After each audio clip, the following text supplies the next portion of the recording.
Terima kasih Tuhan, kami mengucap syukur buat hari ini, buat pemeliharaan Tuhan dalam hidup kami. Dan Tuhan, terima kasih kalau Engkau masih memberikan kami waktu untuk merenungkan firman-Mu. Biarlah firman yang kami renungkan ini boleh berbicara bagi kami, meneguhkan langkah kami, dan menunjukkan rencana dan kehendak Tuhan atas hidup kami. Supaya hidup kami ini sungguh-sungguh kami pakai untuk kerajaan-Mu. Dan Tuhan, kami boleh menggenapinya sepanjang hidup kami ini Tuhan. Terima kasih Bapa, berkati semua yang kami lakukan. Bahkan kami percaya Roh Kudus memberikan kami urapan yang baru untuk kami boleh mengerti rahasia firman. Urapi hamba-Mu yang tidak ada apa-apanya, urapi setiap kami Tuhan, dalam nama Yesus kami berdoa dan mengucap syukur. Kami sambut firman-Mu dalam nama Yesus, haleluya, amin. Ya, shalom saudara, apa kabarnya hari ini? Saya percaya kita semua tentu baik dalam pemeliharaan Tuhan yang luar biasa. Dan saya percaya semakin hari hidup kita boleh semakin diteguhkan Tuhan, dan kita boleh semakin berjalan dalam rencana dan kehendak Tuhan. Baik, hari ini kita akan sama-sama belajar firman Tuhan ya tentang lari dari panggilan Tuhan. Saudara, ya saya percaya setiap kita, setiap orang yang percaya kepada Yesus Kristus, tentunya kita tahu bahwa kita ini hidup di dunia ini bukan hanya sekedar hidup, tetapi Tuhan punya satu tujuan, Tuhan punya satu panggilan atas hidup kita semua. Ya, mungkin saudara bertanya, panggilan itu apa? Panggilan itu apakah saya ini harus menjadi hamba Tuhan, atau saya ini menjadi pengkhotbah, atau menjadi apa? Tetapi percayalah saudara, panggilan itu tidak yang muluk-muluk tentunya, dan Tuhan tahu kapasitas dan kemampuan kita untuk melakukan sebuah panggilan Tuhan dalam hidup kita. Nah, hari ini kita akan belajar sama-sama dari kisahnya Yunus ya. Yunus adalah seorang nabi yang terkenal di Alkitab bukan karena ketaatannya, tetapi karena ketidaktaatannya, di mana dia melarikan diri dari panggilan Tuhan. Baik, kita akan baca sama-sama Yunus pasal yang pertama. Ayat yang pertama, judul perikopnya adalah Yunus mengingkari panggilan Tuhan. Ayat yang pertama, datanglah firman Tuhan kepada Yunus bin Amittai demikian, bangunlah, pergilah ke Niniwe, kota yang besar itu, berserulah terhadap mereka karena kejahatannya telah sampai kepadaku. Tetapi Yunus bersiap untuk melarikan diri ke Tarsis, jauh dari hadapan Tuhan. Ia pergi ke Yafo dan mendapat di sana sebuah kapal yang akan berangkat ke Tarsis. Ia membayar biaya perjalanannya, lalu naik kapal itu untuk berlayar bersama-sama dengan mereka ke Tarsis, jauh dari hadapan Tuhan. Saudara, di kisah ini kita telah membaca bersama bahwa Tuhan datang kepada Yunus dan berkata, Yunus, bangunlah dan kamu harus pergi ke Niniwe ya. Serukan pertobatan bagi kota itu. Tapi apa yang dilakukan oleh Yunus saudara? Dia bukannya bangun dan meresponi panggilan Tuhan, tetapi Alkitab berkata dia berniat melarikan diri dari panggilan Tuhan itu, dari tugas yang sudah Tuhan berikan bagi dia saudara. Ya, lalu dia pergi ya ke kota Yafo. Di sana dia mendapat ada sebuah kapal, lalu dia berangkat dengan kapal itu menuju ke Tarsis. Saudara, ada banyak alasan orang untuk melarikan diri dari panggilan Tuhan. Kenapa saudara? Karena memang jujur berada dalam panggilan dan kehendak Tuhan tuh gak enak. Ya, siapa yang ngomong enak mengikuti jalan Tuhan tuh ndak enak. Lebih enak kita ngikuti dunia, ngikuti daging kita, ngikuti mau kita, daripada kita ngikuti Tuhan. Kenapa mengikuti Tuhan dan panggilan Tuhan tuh nggak enak? Karena ada daging yang harus disalibkan, ada kehendak-kehendak bebas kita yang harus kita salibkan, dan tidak enak mengikuti jalan Tuhan. Saya nggak usah berbicara tentang panggilan saja, menjadi orang percaya, menjadi anak hamba Tuhan, atau menjadi orang yang disuruh Tuhan tuh pergi ke satu kota untuk menyelamatkan kota itu. Mungkin itu saudara, mungkin yang menyaksikan ini berkata, ya nggak mungkin lah saya harus pergi ke satu kota. Panggilan Tuhan saja dalam kehidupan pribadi kita untuk mengikuti firman-Nya, untuk tunduk kepada Alkitab, untuk tunduk pada kehendak Tuhan, itu saja sudah tidak enak. Benar nggak saudara? Siapa sih yang nyaman mengikuti Tuhan? Gak enak. Ikut Tuhan tuh gak enak. Makanya kalau ada orang Kristen yang berpikir bahwa ikut Tuhan tuh enak, apalagi kita mendengar iklan-iklan tentang kekristenan, ikut Tuhan itu bahagia, pokoknya yang miskin jadi kaya, yang sakit jadi sembuh. Saudara, tidak semudah itu. Mengikut Tuhan itu seringkali bertentangan dengan keinginan daging kita. Mengikut Tuhan, kalau orang yang sudah sungguh-sungguh mengikut Tuhan, dia pasti gak mau, gak nyaman. Ya, berapa kali dalam dalam pengiringan saya kepada Tuhan, saya harus menangis di hadapan Tuhan dan berkata, Tuhan, saya udah gak kuat lagi. Tetapi ketika kita tahu bahwa itu kehendak Tuhan, itu maunya Tuhan, dan itu kepentingannya Tuhan, maka ya, saya baru mengerti Rasul Paulus berkata, aku ini sebenarnya tawanan roh. Artinya apa? Rasul Paulus menyadari banget bahwa setiap tugas, panggilan dan kehendak Tuhan yang harus dilakukan dalam hidupnya itu bertentangan dengan keinginan daging. Seringkali daging kita ini tidak mau, seringkali kita nggak mampu. Tapi ketika roh itu yang sudah ada dalam diri kita yang berbicara bahwa itu adalah kehendak Tuhan, maka kita nggak bisa melarikan diri lagi, saudara. Ya, tapi Yunus, dia dengar persis itu suara Tuhan. Dia disuruh pergi ke Niniwe, tapi dia melarikan diri naik kapal menuju ke Tarsis. Dan apa yang terjadi, saudara? Ya, mungkin karena Yunus berpikir ikut kehendak Tuhan tuh tidak enak. Ya, kenapa, saudara? Kita harus keluar dari zona nyaman kita. Untuk mengikuti kehendak Tuhan itu tidak mudah, tidak seperti yang kita bayangkan. Ya, harus mematikan daging. Bahkan sering kali jalan-jalan itu tidak sesuai dengan logika kita. Ya, ada harga yang harus dibayar. Dan kenapa banyak orang memilih untuk tidak melakukan kehendak Tuhan dalam hidupnya? Karena tidak mudah memang. Ya, tapi saya percaya, saudara, ketika kita mau menyerah dan kita berserah kepada Tuhan, maka Tuhanlah yang akan memampukan dan memperlengkapi setiap kita. Nah, saudara, kalau kita lihat di sini, akhirnya Yunus pergi. Ya, dia membayar biaya. Ya, sejauh apapun engkau mau lari, semahal apapun biaya yang engkau bayar, ya, kita nggak akan pernah bisa lari dari yang namanya panggilan Tuhan. Jadi daripada lari, lebih baik saudara menyerah, berserah kepada Tuhan. Apa yang terjadi kepada Yunus, saudara? Ya, ayat yang keempat berkata begini. Tetapi Tuhan menurunkan angin ribut ke laut, lalu terjadilah badai besar sehingga kapal itu hampir-hampir terpukul hancur. Awak kapal menjadi takut, masing-masing berteriak kepada Allahnya, dan mereka membuang ke dalam laut segala muatan kapal itu untuk meringankannya. Tetapi Yunus telah turun ke dalam ruang kapal yang paling bawah dan berbaring di situ, lalu tertidur dengan nyenyak. Ya, saudara, ada yang menarik di sini. Ketika Tuhan mengirimkan badai di laut, lalu kapal yang ditumpangi Yunus itu, saudara, akhirnya mengalami badai yang begitu hebat, lalu mereka akan tenggelam. Lalu para awak kapal itu berpikir kan, oh mungkin karena muatannya yang terlalu berat, ya sudah, kita harus merelakan ya sebagian muatan kita, koper-koper dibuang ke laut dengan harapan ya kalau kapalnya menjadi lebih ringan maka badai itu tidak akan terlalu berpengaruh lah. Lalu mereka mulai membuang koper, membuang muatan-muatannya ke laut. Tetapi badai itu nggak redah. Semua sudah dibuang, tetapi kok ini badai nggak redah. Seringkali dalam hidup ini, saudara, ketika kita lari dari panggilan Tuhan, maka hidup kita akan bikin masalah buat banyak orang. Amin. Dan ini juga buat saya sendiri, saudara, ya. Ya, saya mengkhotbahkan diri saya sendiri juga nih, saudara, karena tidak mudah memang ya. Ketika kita itu lari dari panggilan Tuhan, seringkali kita ini bikin masalah buat banyak orang. Lalu kita berpikir yang salah tuh siapa? Nakoda itu bertanya, yang salah tuh siapa? Udah dibuang nih barang-barang ke laut ya. Kita bertanya, kenapa bisa terjadi begini Tuhan? Ternyata satu penyebabnya kan, mereka sudah berusaha, kenapa tidak terjadi apa-apa? Akhirnya, saudara, nakodanya itu bingung. Ini kita semua sudah kepanikan pada mau mati. Kenapa ada orang yang tidur di bawah? Ya, dikatakan Yunus turun ke dalam ruang kapal yang paling bawah, berbaring lalu tidur dengan nyenyak. Coba saudara bayangkan ya, orang itu kadang-kadang lari dari panggilan Tuhan. Yang dia lakukan ya, orang itu kalau lagi stres ya, kalau nggak makan ya tidur. Orang lain senang ada dalam masalah karena dia loh ya. Orang lain lagi ada dalam masalah karena dia malah tidur nyenyak, nggak tahu apa-apa. Coba saudara, tapi bisakah orang lari dari Tuhan? Nggak bisa.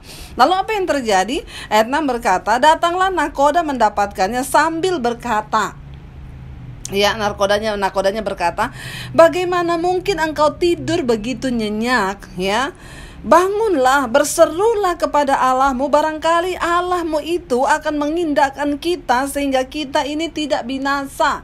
Saudara, perhatikan baik-baik ya. Seringkali dalam hidup kita, kenapa rumah tangga kita bermasalah, anak-anak kita bermasalah ya, atau pekerjaan kita bermasalah. Mungkin seringkali kita tidak menyadari bahwa Tuhan sedang mau berurusan dengan kita. Jika engkau hari ini sebagai seorang kepala rumah tangga dan engkau melihat anak-anakmu itu kok hidupnya kayak begitu, atau engkau sebagai seorang istri, atau engkau sebagai seorang anak mungkin, atau siapa saja, dan engkau melihat kok persoalan itu rasanya tidak kunjung usai, bertanyalah, rendahkanlah diri di bawah kaki Tuhan. Mungkin Tuhan sedang mau berperkara dengan saudara, karena ada sesuatu yang Tuhan mau Anda lakukan tapi Anda tidak melakukannya dalam hidup Anda. Akhirnya nahkoda kapal itu turun ke bawah. Di orang lagi dalam kebingungan, semua udah pada mau mati. Kok bisa-bisanya ada orang tidur dengan nyenyak di bawah ruangan kapal.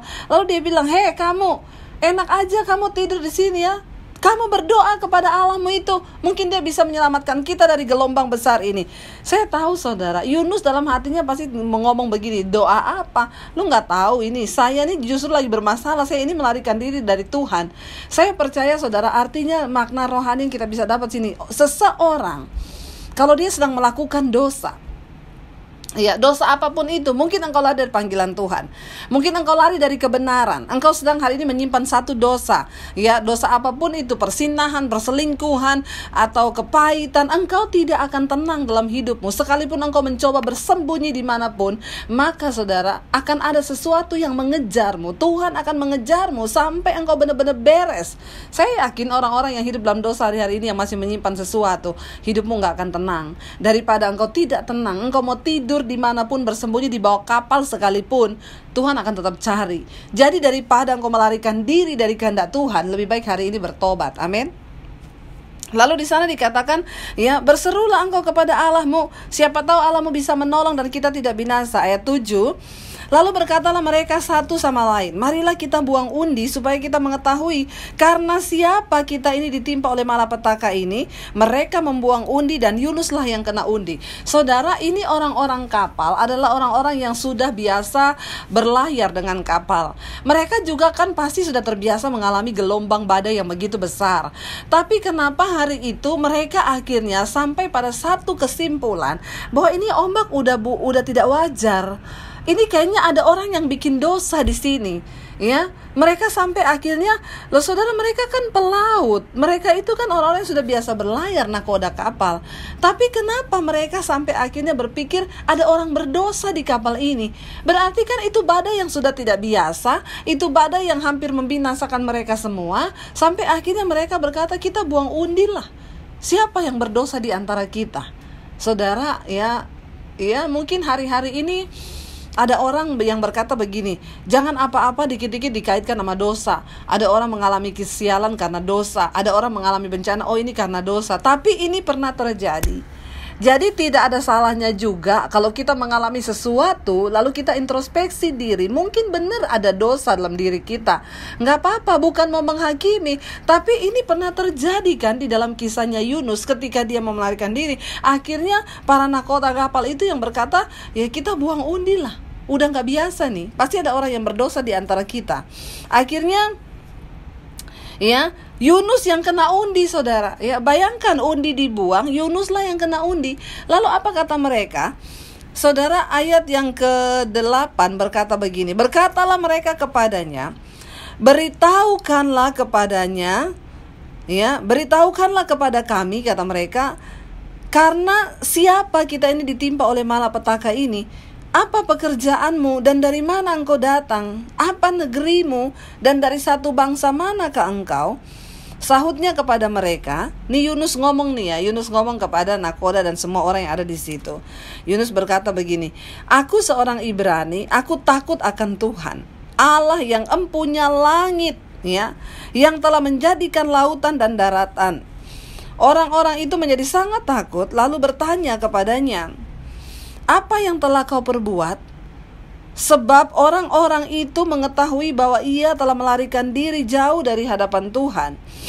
Hal itu telah diberitahukannya kepada mereka. Bertanyalah mereka kepada Yunus, ya, akan kami apakan engkau, ya, kata mereka. Akan kami apakan engkau supaya laut menjadi reda dan tidak menyerang kami lagi, sebab laut semakin bergelora. Jadi mereka tanya sama Yunus, ya udah kita tahu kamu yang udah salah, kamu melarikan diri dari Tuhan. Tapi apa yang harus kami lakukan kepadamu? Ya supaya laut ini menjadi tenang, menjadi reda sebab dia semakin bergelora. Sahutnya kepada mereka, Angkatlah aku, campakkanlah aku ke dalam laut, maka laut akan menjadi reda dan tidak akan menyerang kamu lagi. Sebab aku tahu bahwa karena akulah badai besar ini menyerang kamu. Saudara, Yunus itu ngomong kepada mereka, ya udah, ya karena saya semua ini terjadi, ya karena saya ini udah berdosa sama Tuhan, ya maka laut ini bergelora dan badai ini semakin besar.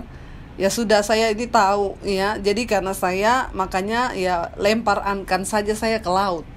Saudara, ya puji Tuhan, Yunus akhirnya menyadari, ya, dan dia itu menyatakan bahwa memang dialah yang bersalah. Ya, ini satu pengakuan, saudara, ya. Kita harus belajar juga dari Yunus ini, ya. Kadang-kadang ada banyak hal terjadi tapi kita ini nggak mau mengakui bahwa kita itu memang yang salah. Ya, satu sikap di mana kerendahan hati kita diperlukan untuk mengakui bahwa kita ini bersalah. Bahkan di depan semua orang, Yunus mengakui bahwa sayalah yang berdosa di hadapan Tuhan. Ya, jadi buanglah aku ke laut. Saudara tahu, ketika Yunus itu menyuruh untuk melemparkan dia ke laut, dia berharap supaya dia mati, ya. Jadi Yunus itu ya udahlah, ya, mending saya mati. Saudara, mungkin engkau bertanya, ya, kenapa Yunus itu tidak mau pergi ke Niniwe sih, ya? Kenapa Yunus itu nggak mau pergi untuk memberitakan berita keselamatan di Niniwe? Karena Yunus tuh tahu Niniwe itu kota yang sangat berdosa, penduduknya itu melakukan kebejatan, mereka hidup dalam kejahatan.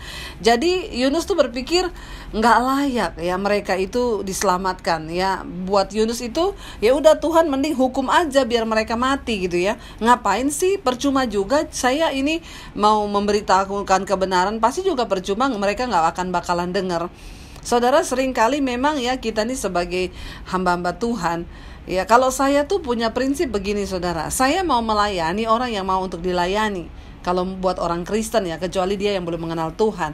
Tapi buat orang Kristen sendiri, ya, kita melayani orang yang mau untuk dilayani. Karena kadang-kadang, saudara, ya, orang-orang Kristen sendiri yang sudah merasa Kristen, ya, itu juga kadang kalau dikasih nasihat firman Tuhan, ya, dikasih tahu kebenaran, banyak juga yang nggak mau. Buktinya aja yang tersinggung sama khotbah aja masih banyak. Padahal udah Kristen, tapi kalau dikasih tahu kebenaran firman, mereka masih marah, masih tersinggung. Makanya mungkin Yunus ini berpikir, percuma saya datang kepada orang Niniwe itu, percuma. Mereka itu orang bejat, orang yang sudah melakukan kesalahan dan juga keras tengkuk, keras kepala. Jadi ngapain sih Tuhan suruh saya ke sana? Ya, tidak diceritakan kenapa Yunus begitu nggak mau untuk pergi ke Niniwe. Tidak ada berita jelasnya.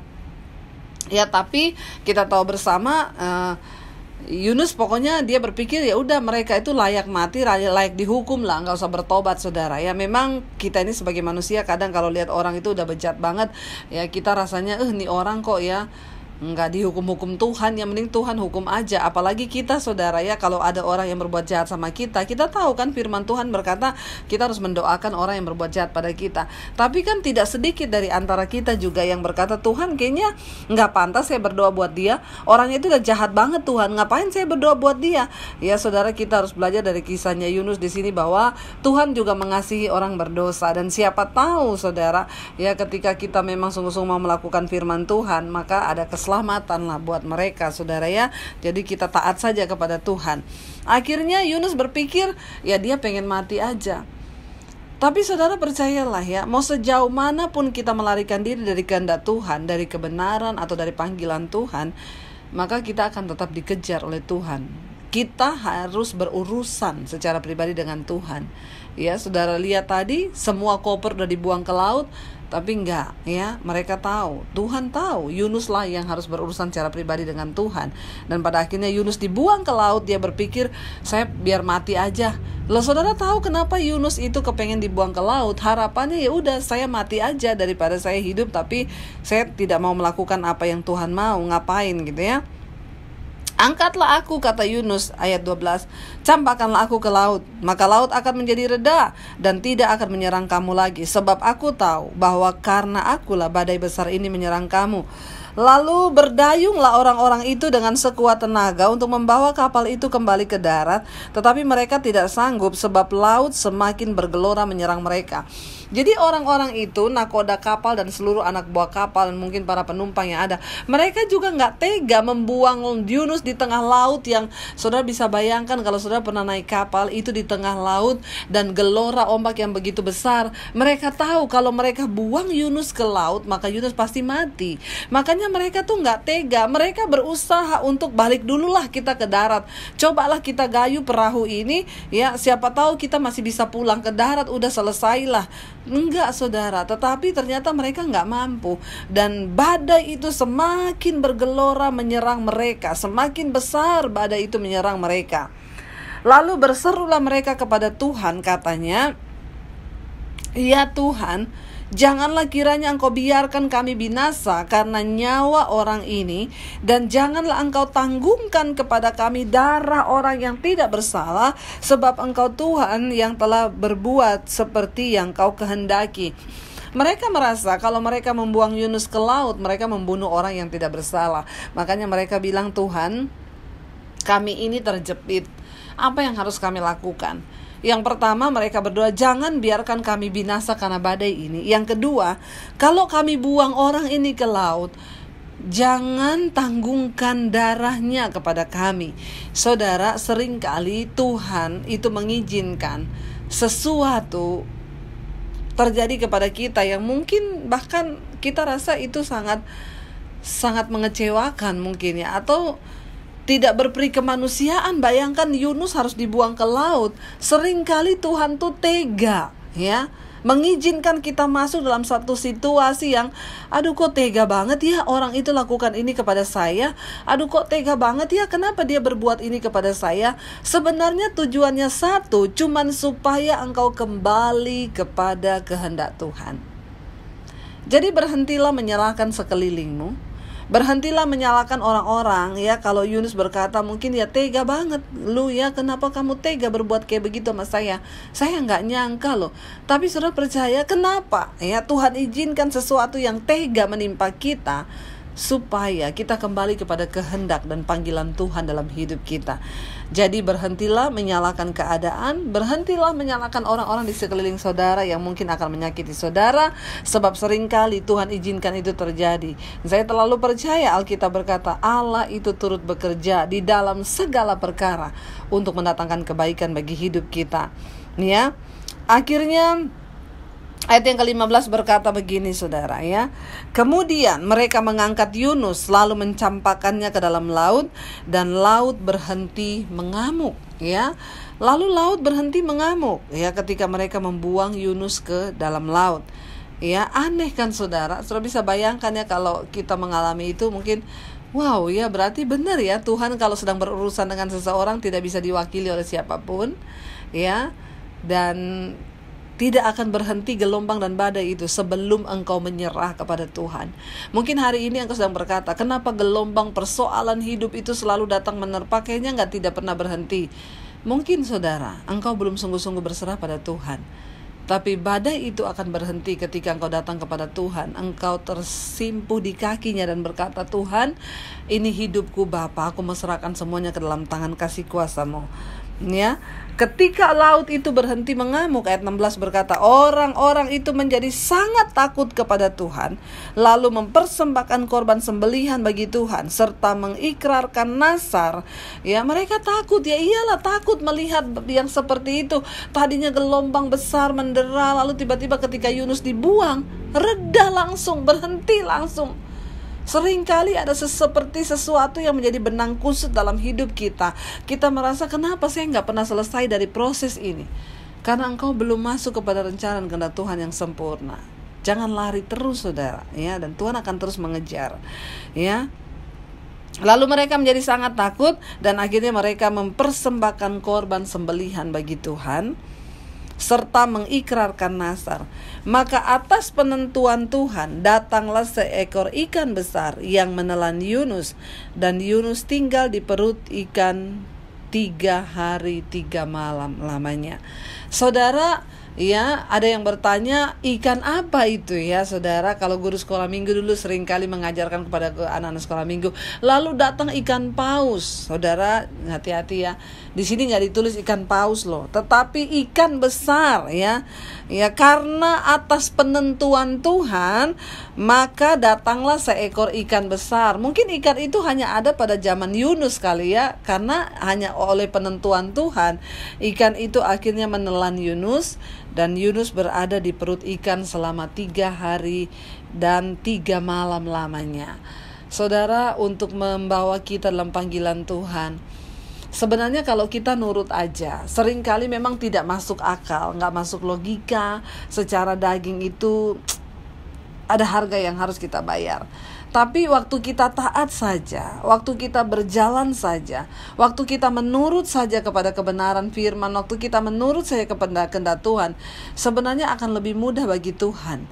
Tetapi waktu kita terus mencoba melarikan diri, berusaha untuk bersembunyi dari hadapan Tuhan, apalagi itu menyembunyikan dosa ketika Tuhan panggil kita untuk hidup sungguh-sungguh dalam hadapannya, hadiratnya yang kudus, kita berlari, saudara, maka kita sendirilah yang akan menemukan persoalan, masalah demi masalah dalam kehidupan kita. Sampai pada akhirnya kita menyerah dan berkata, Tuhan, aku mau menyerahkan diri kepada panggilanku. Saya mendengar satu orang, saya tutup dengan sebuah kesaksian. Saya mengenal ada satu orang anak Tuhan, kalau bisa saya bilang hamba Tuhan. Dia itu dulunya orang yang cukup diberkati, saudara, dalam hidupnya ketika dia masih belum mengenapi panggilan Tuhan. Dia diberkati Tuhan, dia menjadi kaya ya, dia bermain saham, saudara ya. Dia main saham dan makin kaya sampai saya tuh dengar dia pernah cerita begini. Saya itu kalau dengar orang susah cari uang itu, saya tuh ketawa, Bu, karena dalam satu malam saya bisa dapat uang puluhan juta.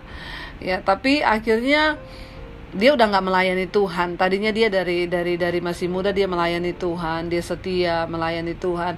Tapi karena akhirnya dia mulai banyak uang, lalu dia mulai meninggalkan pelayanan, ya dia udah nggak lagi pelayanan. Secara materi dia berlimpah, tiba-tiba Tuhan harus mengizinkan sesuatu terjadi, ya, dan akhirnya tiba-tiba dia dalam waktu satu malam dia bangkrut, saudara.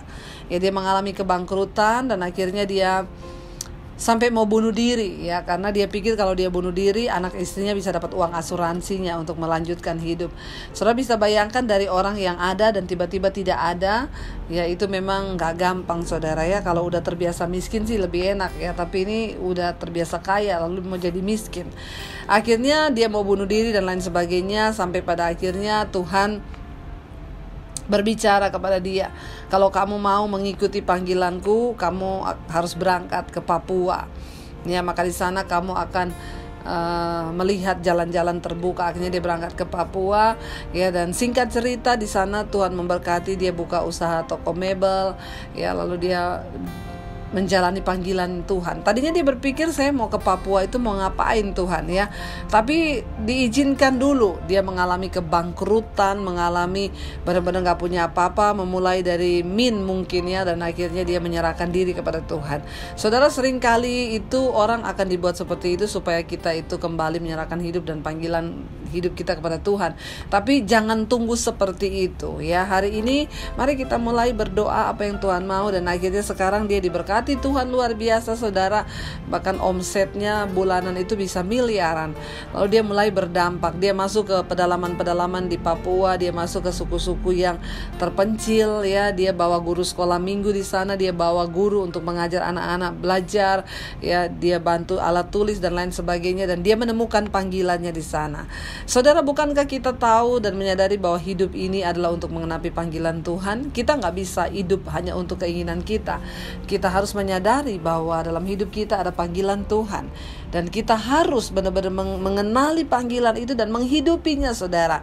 Kenapa? Karena makanya saya selalu bilang, hidup ini bukan soal mencapai semua yang kita inginkan, tapi kita harus mencapai apa yang Tuhan inginkan dalam hidup kita. Nah, dari kisah Yunus ini kita bisa belajar, saudara, bahwa mengikuti panggilan dan kehendak Tuhan itu tidak mudah. tidak enak buat daging kita. Tapi kalau saudara sudah dipanggil Tuhan, jangan melarikan diri. Apalagi engkau bersembunyi dari Tuhan karena engkau hidup dalam dosa. Saudara, hari ini bertobatlah, ya, dan serahkanlah hidupmu sungguh-sungguh pada Tuhan dan katakan, Tuhan, ini aku mau berserah sungguh kepadamu Bapa. Aku tahu aku tidak bisa melarikan diri kemanapun juga ketika Tuhan sedang mencari dan berurusan dengan aku secara pribadi. Saudara, saya akan berdoa buat setiap kita yang mendengarkan khotbah ini. Mari kita tundukkan kepala dan katakan kepada Tuhan, Bapa, kami datang menyerahkan seluruh hidup kami dalam tangan-Mu Tuhan. Beritahu kami Bapa panggilan-Mu atas hidup kami. Dan kalau hari ini kami sedang melarikan diri dari panggilan kami sedang melarikan diri dari kehendak Tuhan, atau kami sedang melarikan diri dari kebenaran, kami berdoa mohon pengampunan-Mu Tuhan. Bawa kami kepada jalan-jalan-Mu yang sempurna. Mungkin itu sebabnya sehingga badai, persoalan, gelombang dalam hidup kami tidak pernah selesai, karena kami belum menemukan panggilan hidup kami di dalam Tuhan. Bahkan mungkin kami melarikan diri. Hari ini Tuhan, kami mau teguhkan hati kami. Sekalipun tidak mudah, kami harus mengalahkan logika kami, tidak enak bagi daging kami, tapi kami mau belajar mengerti arti dari firman yang diucapkan oleh Rasul Paulus yang berkata bahwa aku tahu hidupku bukan aku lagi, tapi Kristus yang hidup di dalam aku. Kami mau belajar mengatakan itu di hadapan-Mu Tuhan, bahwa hidup kami bukan kami lagi. Dan ketika kami berserah kepada Tuhan, maka kami akan melihat campur tangan Tuhan terjadi dalam hidup kami, rumah tangga, keluarga kami. Bapa, kami mau di waktu-waktu sisa hidup kami yang masih Tuhan berikan, kami tidak tahu bahkan kami hidup sampai kapan. Tapi kami mau Tuhan, ketika Engkau panggil kami mau meresponi panggilan itu. Dan jika hari ini Engkau mendengarkan suaraku, kata Tuhan, jangan keraskan hatimu. Bertobatlah dan kembalilah kepadaku, kata Tuhan. Kami mau Bapa bertobat dan menyerahkan seluruh hidup kami dalam tangan-Mu Tuhan. Ini kami, roh, jiwa, dan tubuh kami serahkan ke dalam tangan-Mu, supaya ketika kami satu saat dipanggil oleh Tuhan menghadap kepada Engkau, kami sudah melakukan apa yang Tuhan mau untuk kami lakukan. Terima kasih Bapa, terima kasih Tuhan. Di dalam nama Tuhan Yesus Kristus kami datang menyerahkan hidup kami yang seutuhnya. Dalam nama Yesus, haleluya, amin. Selalu terjadi